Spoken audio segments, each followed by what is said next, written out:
وەزارەتی ئەوقاف بە هاوکاری ڕێکخراوی و NDP کردیتەوە کە زۆر سوپاسیان دەکەین. ئەو خولە بۆ زیاتر زانیاریدانە بە مامۆستایان لە بواری جیازیای ئاینی و کۆمەلگای مەدەنی و ئەو بابەتانی کە پێویستن.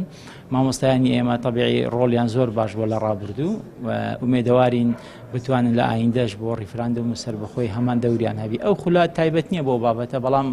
هەر بە پێویستمان زانی لێرە باسی ئەو بابەتەش بکەین. ئەگەرنا ئەو خولانە لەمەوە دووە بەردەوام دەبیتن، چکە مامۆستا قسە بۆ خەڵک دەکات، کەواتە مامۆستاش وەکو هەموو چینی توێژەکانی تر وەکو قادە وەکو سەرکردە پێویستی بە ئابدێتکردن و بە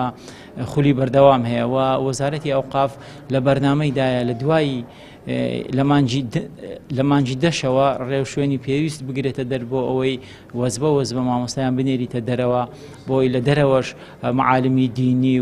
و سەقافەت و کەلتوری میلەتانی تر ببینن، بۆی لە نەتیجە بێنەوە بتانن باشتریش خزمەتی کۆمەلگای کوردستان و خزمەتی ئاینی پیرۆزی ئیسلام